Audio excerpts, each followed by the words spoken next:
guyyaan kun guyyaa yoomiyyuu Itoophiyaanotaaf Oromoo biratti guyyaa seenaa addaa qabuu fi guyyaa yaadatamu guyyaa itti jajjabeeffamudha. Kanaaf ummanni keenyi guyyaa har'aa kaabaa kibbaa bahaa dhihaa asitti wal geessan injifannoo nuti finne injifannoo akkasumatti abbaan ta'e tokko kiisii isaa keessaa fuudhee nuu kennu otoo hin taane injifannoo gatiin itti kaffalamee injifannoo qabsoo fi seenaa guddaan itti hojjetamee nu bira ga'e ta'uusaa beekuun gaariidha. Kanaaf beeknee isa kunuunfachuun beeknee isa beekamtii laachuun beeknee isa jajjabeessuun beeknee itti fufsiisuun dirqama dhaloota har'a as jirru kanaa ta'uun beekuun barbaachisaadha.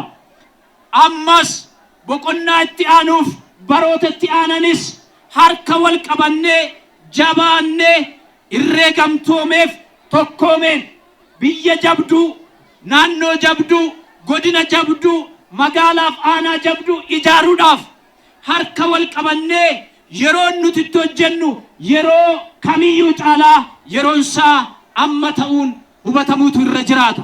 Imalli jijjiirama bitootessa 24 bara 2010 akka biyyaatti eegale qormaatilee gara carraatti jijjiiree injifannoof milkaa'inoota gurguddoo ta'an milkeessee waggootan 3 lakkoofsisee jira.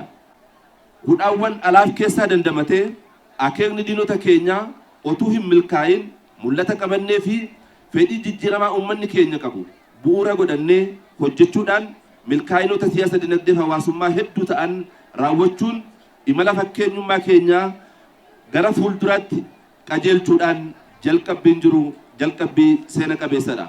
Waggootan dabarsine kana keessatti uummanni Horroo Guduruu Wallaggaa keessumaa dargaggoof qarreewwan Horroo Guduruu Wallaggaa nagaaf tasgabbii fiduudhaatiin yaadaan gochaan hojii isin hojjechaa jirtan kan isin galateeffachiisu lafarrattis waaqattis seenaa qajeelaa kan isin galmeessisu ta'uusaa maqaa kootiif maqaa uummata godina Horroo Guduruu Wallaggaatiin guyyaa har'aa kana isteediyeemii magaalaa Shaambura dhaabbadhee galataaf kabaja qabu isin ibsuu barbaada.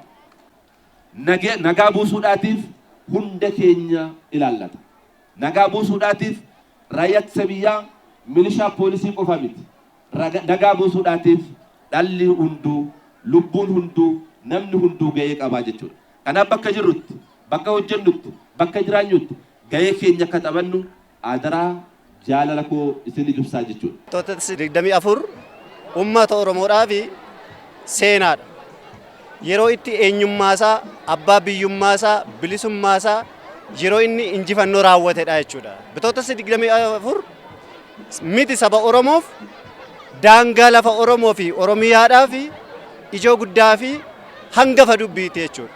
Bitootessa 24 qilleensa Oromiyaaf lafa Oromiyaafuu ulfina guddaa fi kabaja guddaadha. Bitootessa 24 nuuf guyyaa addaati kan jennu sababa malee too hin ta'in gama hundumaatiin gama siyaasaatiin gama dinagdeetiin gama misoomaatis hunda galeessa ta'e yookiin gidduu galeessummaa hundumaa galeetu unuuf bu'aa guddaa qaba jechuudha. Kanaaf bitootessa 24 har'aa nuti kabajaa jirru kana boorullee dhugaadha uummata Oromoof guyyaa addaa waan ta'eef nu akka qaroo ija keenyaatti kunuunfachuun dirqama keenya baanaa jechuudha. Guyyaatti ormaaf gaachana taane guyyaatti urjiin addunyaa kanaa ife jechuudha bitootessa 24.